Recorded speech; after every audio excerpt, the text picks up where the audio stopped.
It looks like we're live. I think we're live. I think so. What's I up, think I have YouTube? for us. Here, let's do this. Wait, there we go. We'll start off with that.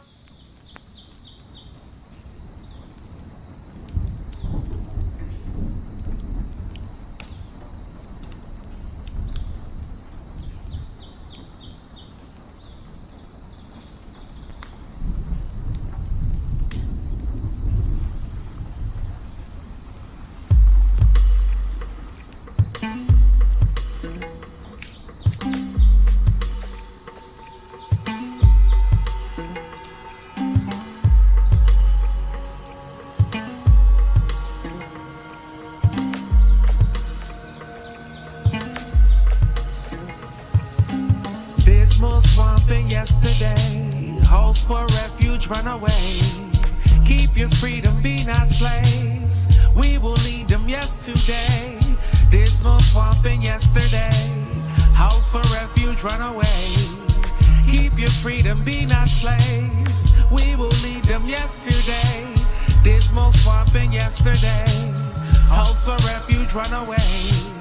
Keep your freedom, be not slaves. We will lead them yesterday. Wherever you go, I will climb. We will not let one soul go behind. There will be no treaty I will sign. If it means we not free from their lies. Wherever you go, I will climb. We will not let one soul go behind. There will be no treaty I will sign. If it means we not free from their lives. Say Yaruba, Igwe Alafe, Echuche Yemaya, Upe Papa Sena Lude La Fia, Upe Mama Pacha La Pacha Mama, Ole Olu se Ayuse Yaruba, Igwe Alafe, Echuche Yemaya, Upe Papa Sena Lude La Fia, Upe Pacha Mama. This month swamping yesterday, house for refuge, run away. Keep your freedom, be not slaves. We will lead them yesterday. Dismal swamping yesterday. House for refuge, run away. Keep your freedom, be not slaves. We will lead them yesterday. Dismal swamping yesterday. House for refuge, run away. Keep your freedom, be not slaves. We will lead them yesterday. Dismal swamping yesterday. House for refuge, run away. Keep your freedom, be not slaves. We will lead them yesterday.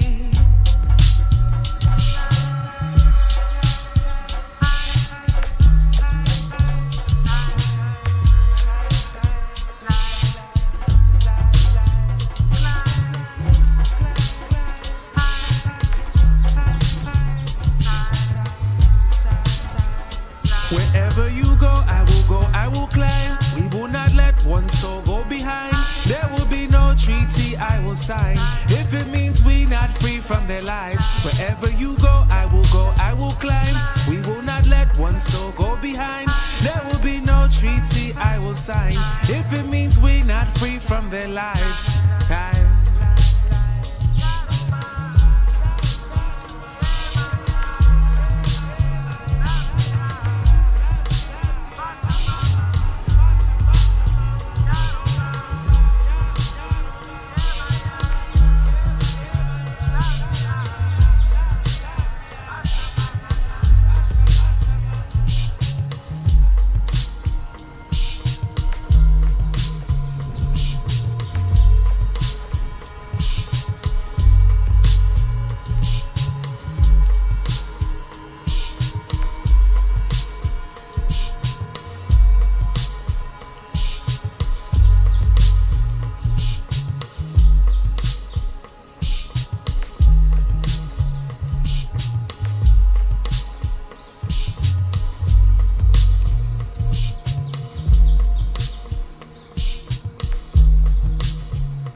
Hello, everybody, and welcome to the party. Here on a very pretty Sunday in Chicago with the Remedy, my co-host. How are you feeling today? I'm feeling great. Hello, welcome all to the Maroon Liberation School. What's going on? Here Hold on a very pretty Sunday on. in Chicago. I think I have. The Remedy, my co-host. How are you feeling? Why today? is there an echo in my life? I'm feeling great. Hello, welcome all to the Maroon Liberation School. Carla, do you have? Hold on. I think I have. The Remedy, my co-host. How are you feeling? Why is there an echo? Okay. I'm sorry, Remedy.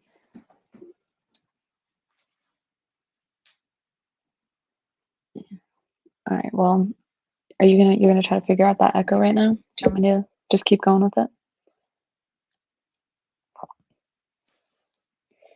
Technical difficulties.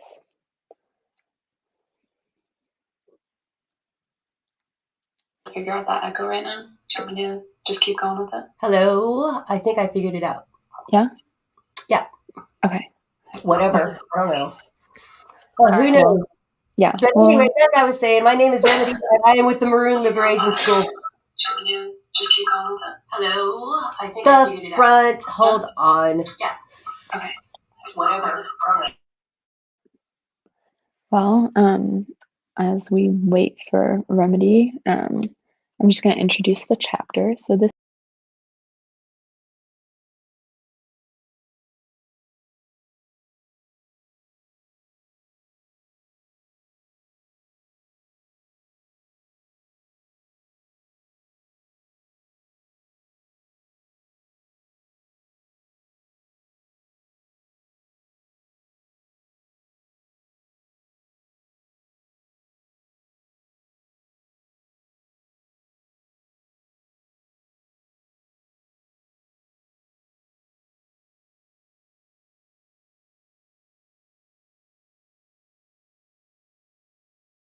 formations that they didn't start from the beginning. Carla, I just had to restart everything, so I'm sure whatever you were saying probably was not broadcasting. So let's start again from the top. I'll do the intro. You do the intro. Hello, Let's do it. welcome all. This is Remedy and Carla here with the Maroon Liberation School Book Club, and we are continuing on this adventure. We're reading from Maroon the Implacable, and this week's chapter is the Fighting Formations. What is it? Strengths, weaknesses, and potentials. Written in 1995 and 96 by, of course, Russell Maroon Shoatz, who is a great source of inspiration in our lives. Well, mine personally. He is fighting stage 4 cancer while incarcerated in prison. And so we are doing all that we can to try to raise awareness and get him liberated and sprung from the big house. He's been incarcerated over 40 years, going closer to 50 than anything. And 23 of those years in which were spent in solitary confinement. Anyhow, if you'd like to find out more, I will drop a link in the chat. It's to the Russell Maroon Shoatz's link tree. There's lots of information there for you available. We invite you to join in this struggle and help liberate our comrade. All right, Carla, now meet our lovely co-host, Carla. Woo-woo, West. Hello, everybody. Welcome back. Another Sunday here. And this book club, where our aim is to, spread awareness and political education, as well as to inspire the activism and work. And so it's not just about reading and studying, but it's like for the end goal, which is praxis. And we're going to learn a lot about praxis today through this chapter. So, as Remedy said, it's there's strengths, weaknesses, and potentials of this fighting formation. And I did a little intro when we were having some technical errors. Rerun. Okay, no. But so this chapter is about fighting formations specifically, and which are often like subdivisions or offshoots of a main political organization, and they're centered around the militancy and fighting aspect of the organization. But what we'll learn is that many of these organizations and offshoots, what their main failure was to not have militancy and that be an end goal from the beginning. And I'm going to read a quote from Sun Tzu, who was alive in the 5th century BC. And he wrote The Art of War, which is something that we've been reading and studying in our cadreification and cadre classes with the Maroon Liberation School. So in The Art of War, Sun Tzu states that war is a matter of vital importance to the state. It is the province of life and death, and the road to survival or ruin. It is mandatory that it is thoroughly studied. And another writer who's introduced in the beginning is Karl von Clausewitz from the 19th century, and he wrote On War. And what he says about war is an extension of politics by different means. And so they're demonstrating this connection between warfare and politics and how closely intertwined they have to be. Yes, thank you. Exactly right on the beginning of the chapter.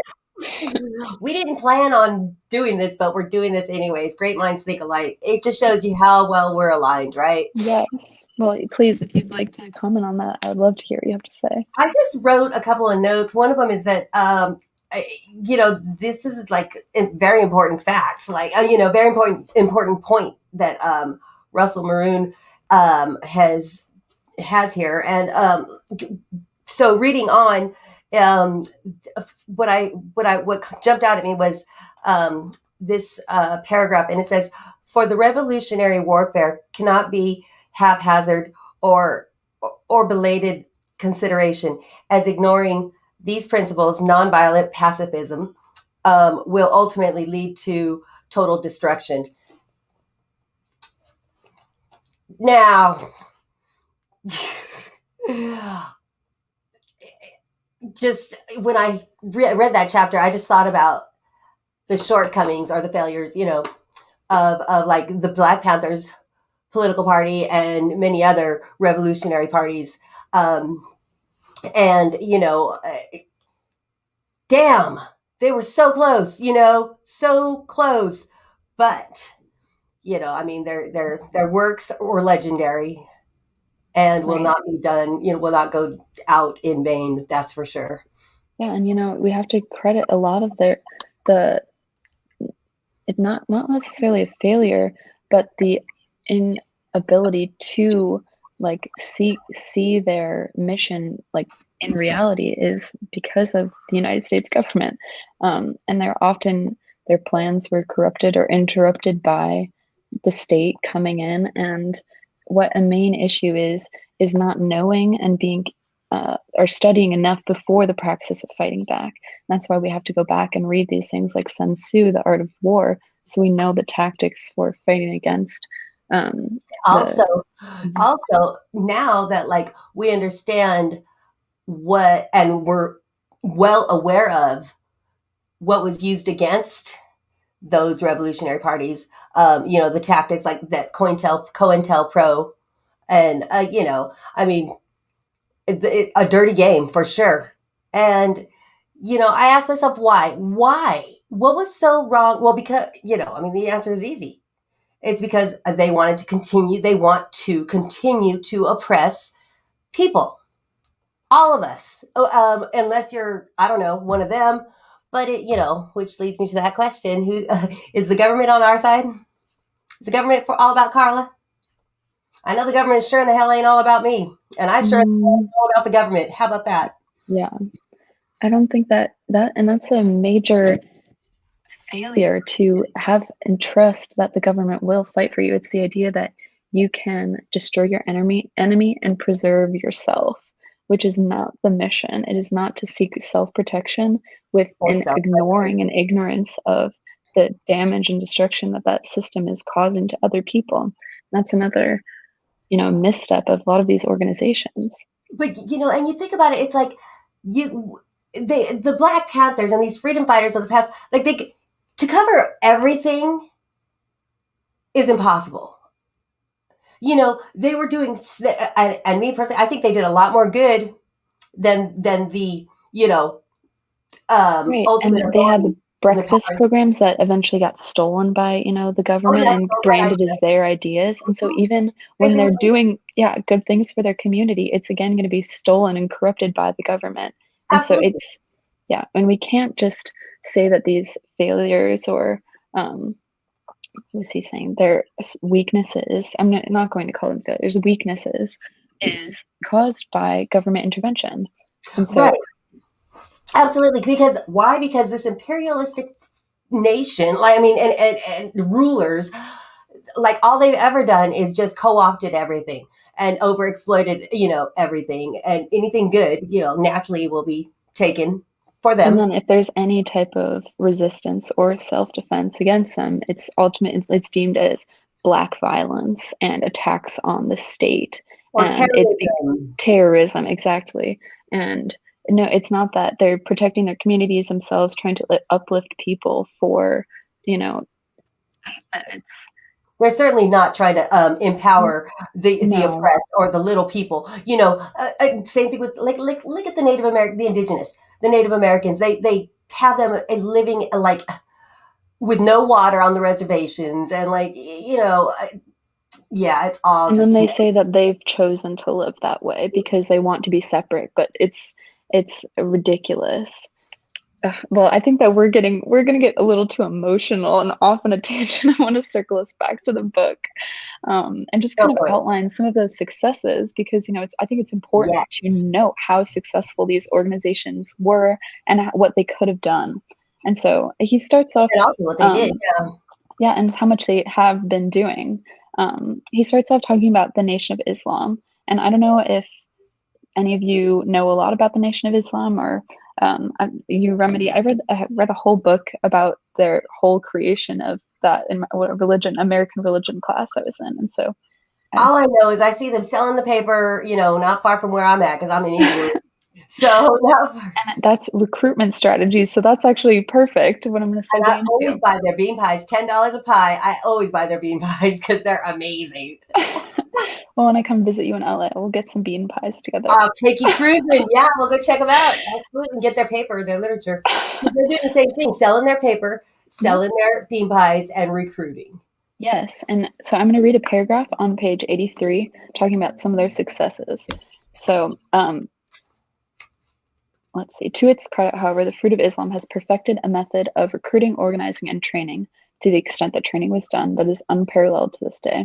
The secret of its success rested on the fact that it concentrated its main recruiting efforts among the most downtrodden segments of the Black community: drug addicts, prison inmates, prostitutes, and poor. It took a great effort to recruit and organize these people, but once they were fully brought into the organization, they became steadfast and loyal members of their new family. And so I'm not sure, I mean, the idea that we don't want to take advantage of people that are in oppressed situations, but what the Nation of Islam was doing was uplifting these people and giving them a place to focus their energy and put work into, and have a place to get food and comfort, and it's a real family membership, which is something, people have stayed in this religious group for a long time because of the community that's built from it. And so that's something that we can definitely learn, is community building and being able to recruit people in ways that will be beneficial all around. So benefiting the people that are coming in and benefiting the organization. And also, even if the fellowship or the, building allies, comrades, or whatever, isn't for you, it's not that big of an issue in your life or whatever, but you're still interested in the arts movement and in social justice and in, getting involved or interested in many of the other things we're concerned about, our tenants, being able to establish and build allies everywhere we're at. The allies are important, because even if especially when the shit goes down, we, no matter where we're at, we have to secure our groundings.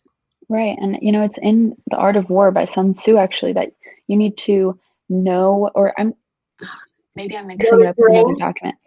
Well, yeah, know who your cadre is, know who the people are that you all of the time can rely on. And those are the people that you are organizing with 100%. those are your people. But you also have to have people on the outside that know what you're doing, but might not be able to participate fully, but can be there for some things. And so it's, if you need to be able to have, the sense of community and trust for one another, but if, we can't have cadre, we're going to have allies. And so that's important too. Absolutely, and being able to lead and to lead wherever you're at in any town, any place, amongst strangers or not, but being able Right. to compel people enough to actually want to fight the fight with you Right. or help. And that's a huge part of recruitment is, being somebody who can be a leader and to show people that how this is possible to be done. And leadership is not easy work, by the way. No. Oh, you have to learn. Pardon me 1 minute. I got to run and grab my my cable, otherwise my computer's going to die on there. So you continue to talk about this leadership. I will continue to talk. Thank you. And we have people in the chat now. Yes. Okay.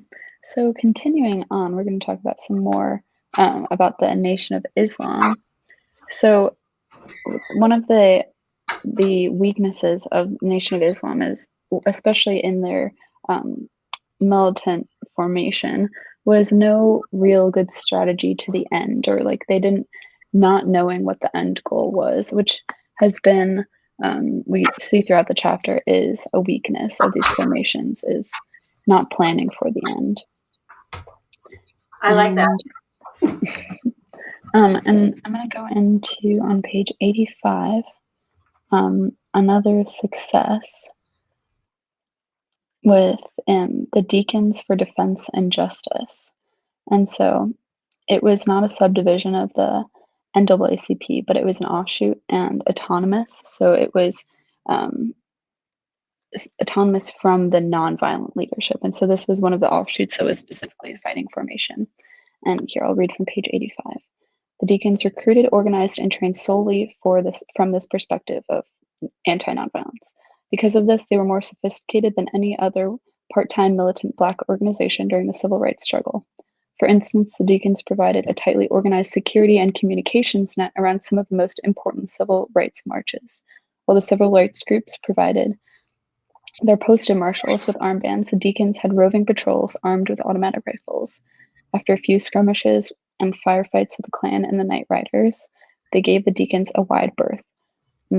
Ultimately, however, the Deacons had circumcised potential for growth due to the civil rights movement overall strategy of resilience or of reliance on the U.S. government for protection. So again, we see that a weakness has been this reliance on the government, which is a system that has always been oppressive to these communities, and believing that they somehow now will be able to protect this community. And again, that idea of destroying your enemy and preserving yourself, which was reliance on the FBI and government, which we've seen throughout the civil rights movement, especially with nonviolent civil rights and, MLK specifically. Yeah, it's like, what have peaceful protests ever really gotten? I mean, got people pepper sprayed recently, like shot with rubber bullets. Right. So yeah, fuck all that. Let's talk about that self-preservation. What are you doing to better, to strengthen your personal right. Yeah. person? Well, one thing that we can do is, just taking care of your body and keeping yourself healthy. Exactly. Take some self-defense classes. I've yet to sign up for a class just because my schedule is still hectic, and so I don't have I know which days I'm free except for Sundays at 2:00 my time. And diet, making sure to avoid the toxicities in the foods that they're trying to push off onto us. Eating organic is very important, and knowing that anything that's comes out of a box or from a fast food restaurant probably has a lot of poisons in there, really bad foreign substances for your body. Yeah, so avoiding fast food. I mean, I exercise regularly, and I avoid fast food by any means necessary. I would rather fast and skip a meal than go for that garbage. And what else do I do? Also, being very careful about who I affiliate with. you know, like, Definitely. You yeah, have to be conscious of the people that you are trusting all the time, because if you're going to let that, well, you just have to know the people that you're working with, and it's okay if you can't work with any anymore because it's not working, but just being aware of that and like not keeping negativity in your life. And absolutely. Yeah, and not wasting your time on television and any of the gadgets and stuff. That's all right. evil. Yeah, Um, just keeping straight ahead, because what we've learned from Sun Tzu is to know where the goal is to keep straight ahead and not be distracted, and to know where we want to meet the end, because that's the only way that we can build up strong from the beginning, is to just know where we're going. And if you're not taking care of yourself and your person, how are you going to be able to take care of other people and fight for this struggle? So, right, and we're not asking for. I mean, I know that the end goal is not unreasonable. no, It's not selfish. You know, it just has to be focused and strategic, our plan to right. get And there. eat the elephant whole. Speaking of also about like self preservation, electronics, like making sure that you are protecting yourself in this digital age that we're in. Encrypting your emails and having like VPNs and things Mhm. like that are seriously things to consider because it's important. Big And Brother is everywhere, and so is his sister Alexa and everyone else. You know. yeah, being questioning of those systems as well, and not trusting that, they will take care of us. Like, this whole Alexa and other technology being able to listen all the time is, you just have to constantly be aware of what you're surrounding yourself with in all regards, and putting into your body. Right, exactly. Very important point in our chat. It's, from the Queen says, health in all its beautiful forms: mind, body, heart, soul, and spirit movement. Excellent. That pretty much is Definitely. it. Well, let's see. I was going to keep going and talk about some more successes that we've seen, and talk about what page 88, I'm with it. the Revolutionary Action Movements, or RAM. I'm going to just read this paragraph from page 88, talking about outlining their successes. So, an outstanding practitioner of this new form of resistance, which the new form of resistance, by the way, is like more urban resistance, and like rebellions pretty much happening, and people being less underground about their tactics and more just direct action happening. So this new form of resistance was the Revolutionary Action Movement, which began an intensive organizing campaign in the northeastern states in 1966 and 67.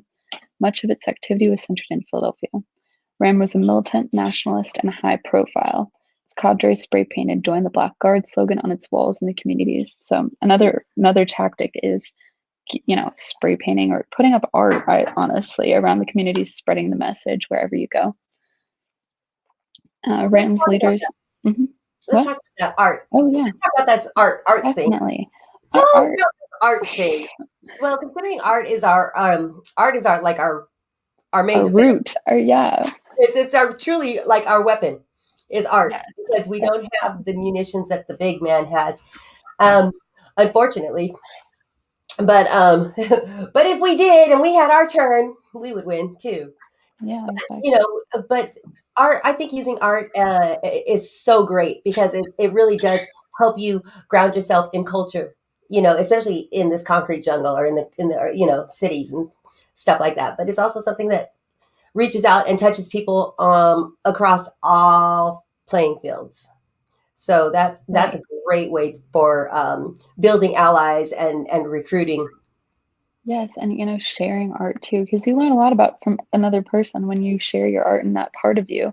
Um, I was talking to my grandfather the other day, who's like my art. He taught me how to be an artist, pretty much. And I was telling him that when my paintings and my art is something a part of me that can only be expressed if I create that art, because without that platform, it's kind of inside me, and I don't necessarily know how to express myself. But being able to do that as a way to show other people who you are, and it's not necessarily, it's a different type of content and understanding.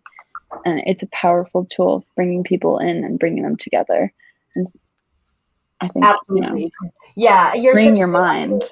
You're such a great artist, and you create beautiful, beautiful pieces. For those of you that don't know, Carla is a painter, very talented, lovely stuff.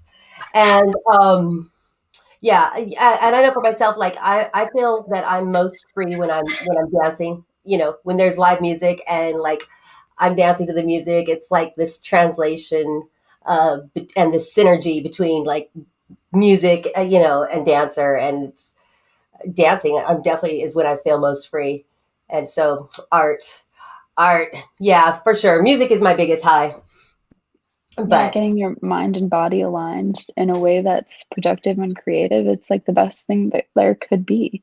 And, we're talking about taking care of ourselves and how we're taking care of our minds and our bodies. Art is a fantastic way to do that. You learn a lot about yourself. You have to be vulnerable and sit with yourself and your own thoughts. And that's something that's really hard.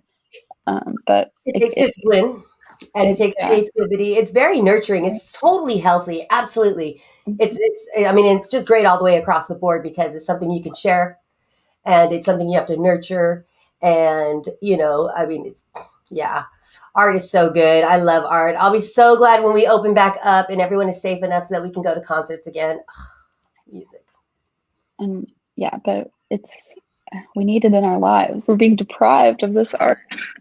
Back out, connecting with people. Are we being deprived, really?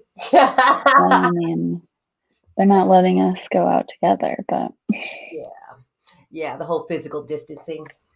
Yeah. Virtual hugs. I know. Well, I'm thinking I'm going to keep going with and start off with like the Black Panther Party because there's a large segment in this chapter about the Black Panther Party and a lot of their successes. I like those people. Yeah, I do too. All right, let's see. Page 89. So I'll just start off on this paragraph. Situation with the Black Panther Party for Defense and Justice, or BPP, was somewhat different. This group, founded in 1966 in Oakland, California, followed the same pattern as RAM, but had an advantage. There was a clause in California that allowed citizens to carry arms in public as long as they were not loaded. And so what eventually happened with the RAM in Philadelphia was they would be arrested for things like jaywalking or just minor crimes, and that was ultimately, the state coming for them to try to stop there from keep pushing forward. You go.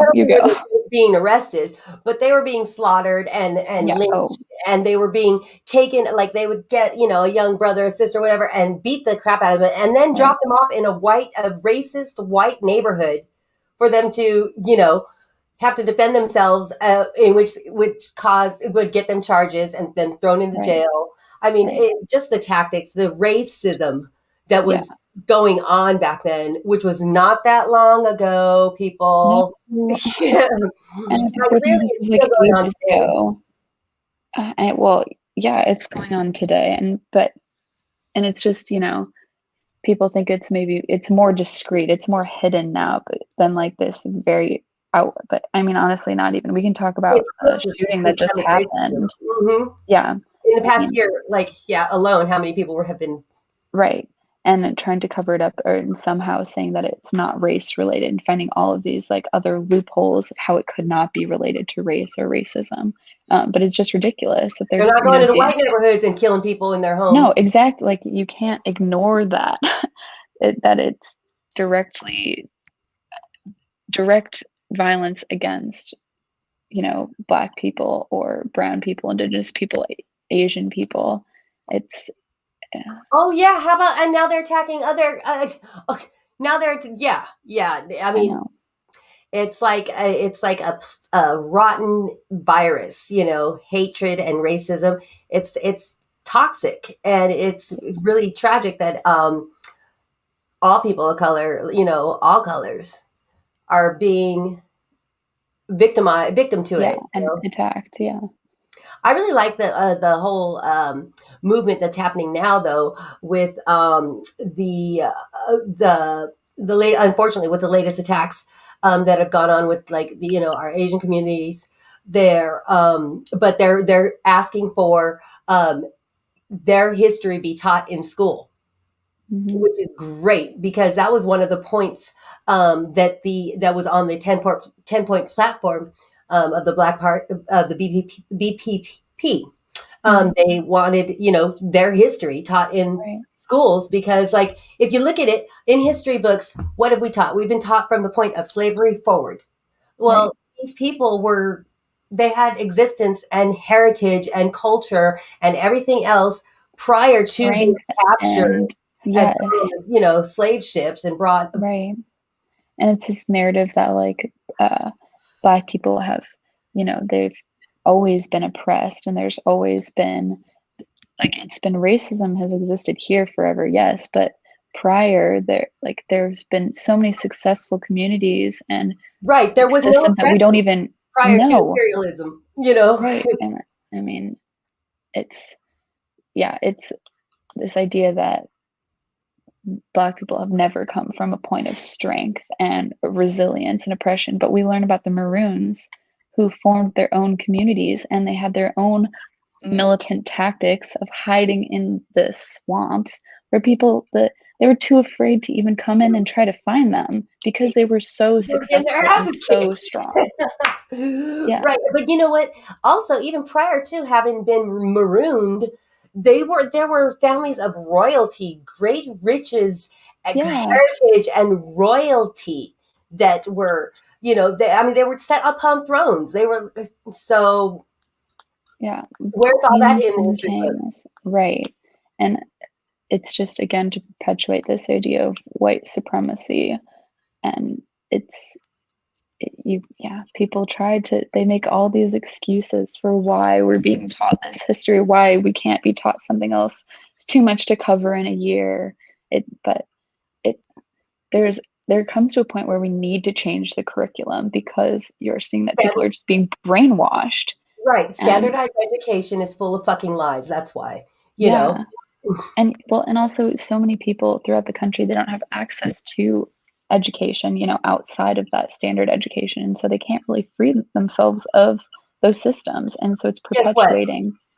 Right. Thank goodness, like I didn't have access to anything other than standardized education, but I had the freaking mind to know, like, bullshit from reality. Like, something inside me just innately would be like, I don't sense, I'm not buying it. I just have always been, call me stubborn or whatever, but I was always getting in trouble because of my free thinking self from kindergarten on. Oh, Remedy, I'm sure you have. And if people are looking for some direction and they're having those thoughts and feelings like something is seriously wrong, you come to our book club and start reading Maroon the Implacable. Start just by reading a book, and there are ways and strategies to help start freeing yourself. Absolutely, and it can start with just as much as getting involved and reaching out. Doing work in the community. We just this Saturday had a healing and what was it? Honoring Mutulu Shakur, who is a doctor, an acupuncturist, and also a Black Panther, who's oddly enough, imagine that he's in jail. Like, still, he's been incarcerated for decades. Fucked up. Somebody is bringing healing to the community and helping people recover from opioid addiction is now in prison and is being denied parole. And since 2016, I remember hearing, because of his free thinking, and his hospital got shut down as well because it wasn't FDA certified and it's just another way that the government can intervene and shut down things that are actually working for the people. Right, exactly. They don't want, like, communities to have the power. They want to have the power, ultimate power. Yeah. And something I think just taking away from this whole chapter is if there were weaknesses in the formations, there was not enough planning before action. They didn't bring all of the right people in, like the Black Panther Party. They didn't bring in people that were already, participating in violence on the street, like people in street gangs, and there wasn't that inclusion of those people. But the main failure or the main weakness is the US government intervention in these groups, because without that there would be so much success and push forward.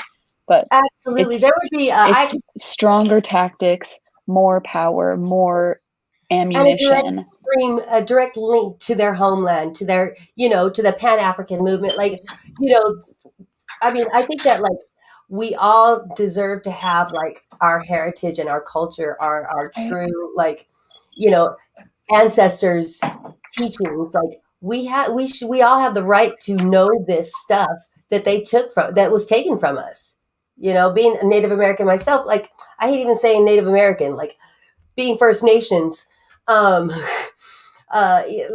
not having, my ancestors like stories and stuff have handed down to me. It's something because that was the way things were taught, is through storytelling, and not having those stories taught to me or whatever is something that I just feel like robbed of. There's a part of me that's missing.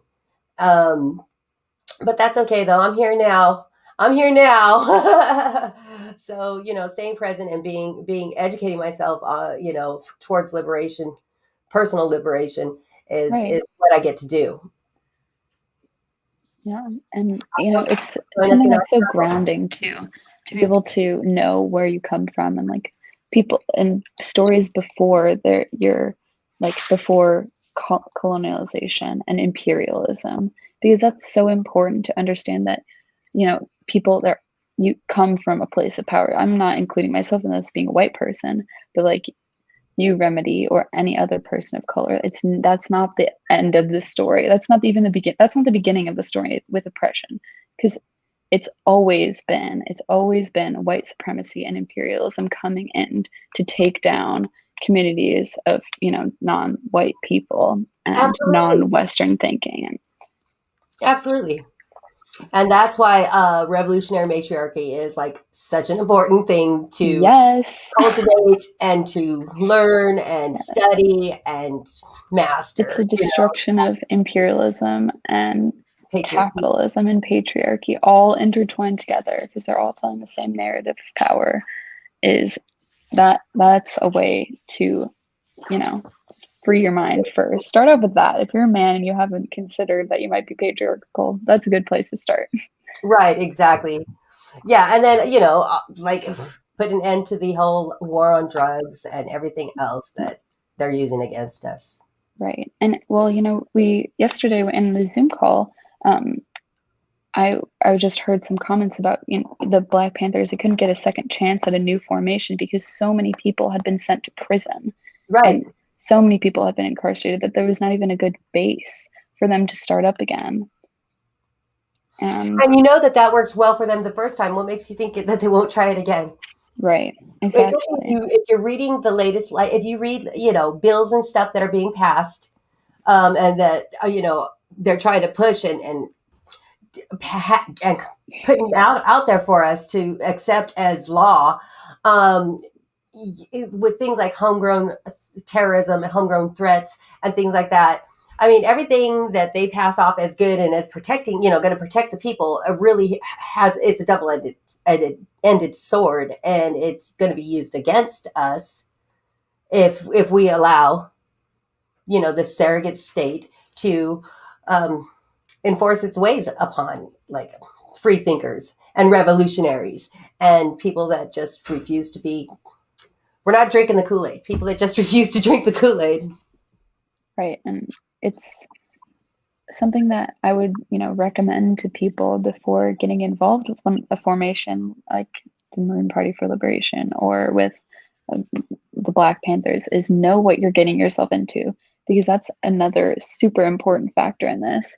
And that was another misstep or a weakness of some of these organizations, that people that were coming in, they were more excited about the high profile status of some of the members, like especially in the Black Panther Party towards the end. They were, hanging out with Hollywood people, more attracted to the glamour than the actual work of the movement and what the actual end goal of the movement is. Well, and then like now though, with the whole latest movie, the Fred Hampton story, or Fred Hampton, yeah. With that, there's going to be a new influx of like young people that are ready to, be revolutionaries, right? And which is, God bless them, adorable. But like it requires true discipline and also taking into serious consideration the threat and what we're up against, you know. Yeah, and And we're up against the same forces that the Panthers were, that the original Panthers were up against, right. Yeah, and it's so important to know that this is the most important work, and even it's not just for the status, it's to liberate all people and to see freedom and real justice and real equality, because who even knows what justice means in this country for all people. To me, And justice sounds like some word that some crazy government is trying to frickin' get me yes, to accept, and I don't want it, because as far as I'm concerned, the whole judicial court system, all that, it is not fair. It's nothing but no, it's all about this and control, and so justice comes into play under that whole yeah, topic. I know. I'm And trying to avoid any words that are like government, state associated words, because they don't even apply. Because how can we use these ideas that the state and government has just created for our advantage? Because it it's just not doesn't for make our any advantage. sense. Yeah, doesn't make any sense. So I'm gonna say liberation for all people. Yeah, or for the oppressed, which is pretty much all people. Yeah. Uh, okay. Well, we're coming kind of close to the end of our time. Of course, we can just go on and like not even get to half of what we were going to talk about. Well, it is our show, so we can do what we want. What was I'm trying to think of some other like final points that I want to touch up upon before we wrap up here. Okay, and I'll do the wrap up because I have next week's chapter already picked out for us. So Perfect. yes. Oh, okay. So, I talked briefly about high profile and glamour, and that, because that's something that comes like when you find success, and this idea of kind of like forgetting where you even came from and forgetting where you started. But that's something that we have to be constantly aware of, is that like, what is the real point to all of this? And so like, what we were talking about from the beginning is knowing where you want to go and seeing ahead and the end before you even get there, and prefiguring and planning and being strategic. Right. Well, I mean, I just want the whole thing to happen already, and like, let's get this revolution out of the way so that way I can go back to catching the bad guys, pedophiles and fucking wankers like that need to go down. So yeah, because and there's so much work that has to happen, but there needs to be an order in which it happens, because another misstep is this disorganization and rebellions happening on the street, like people shooting cops like while they're just sitting in their cars, things like that. And I'm not going to say how I feel about that, but I love you. I'm not going to say how I feel about that, but it's we're not certainly organized. not saying to do that. It's not strategic, and the bad guys have big guns and weapons, and they're gonna come back harder than you could even imagine. And so that's why we've got to read and study first before we get ourselves into anything. Discipline. It takes discipline, And we can't lose any more people in Black and brown communities. It's time to get smart, because there's more of us than there are of them. Yes, exactly. It's time to get smart and time to get organized. And so we hope everybody, if you're watching this, please come read with us. Come to the Maroon Party for Liberation Monday night school, starting back on April 12th, 5 to 8 o'clock, or 5 to 7? 5 to 8. Yeah, we offer a lot. We do a lot of programs, artistic community programs. We do a lot of like a lot of good stuff for the communities. We have our Stolen Lives induction ceremony. Then we also have the Stop Killing Us. The youth are heading up, which is beautiful. There's a lot of good things happening, and we're always doing small actions too for political prisoners. That's a big part, and fighting for the release of all political prisoners in 2021 and Russell Absolutely. Maroon Shotes. I will drop the link one more time to Russell Maroon Shotes' link tree. Thank Please you. feel free to click the link and click the link tree and check out the links in there. It's very, very informative. And what else do we have? Okay, let's talk about next week. Yeah, sure. And I'll just wrap up and say, you know, review this chapter. This is something that I will be reading again and again. It's, you know, there are so many strategies in here, and he ends off the chapter saying, you know, there's tactics and planning. That's for another chapter, but there's so much that can be started from this chapter. So I really recommend go back and reread this. This book I'm probably going to reread like I don't even know how many times, but It's really deep. It's really it good. is deep, and you know, an hour is not enough time for us to talk about the depth of this chapter, but this is the beginning, and we're trying to just help all y'all get that planted in your mind and start that seed to grow. Sorry, my cat is attacking me on camera right now. Oh my gosh. Having And two for next week, kittens. we're going to go ahead and next week we're reading The Real Resistance to Slavery in North America, written in 2005 by, again, Russell Maroon Shotes, the author of our book of choice, which is Maroon the Implacable. Get your copy. That is a perfect chapter. We're going to talk, because that's talking about, you know, it's not just this narrative of, you know, standardized education of US starts with slavery and the white people freed Black people, basically. That's not what is the real story. And this chapter is a great segue into that and talking about educating people about where they come from and anti-standardized education. So that's perfect remedy. Excellent. Thank you all for joining us, and we hope to see you next week. Free your mind, free your Thank you people. so much. See y'all. See ya. Thank you. Bye. Ta-da. Bye.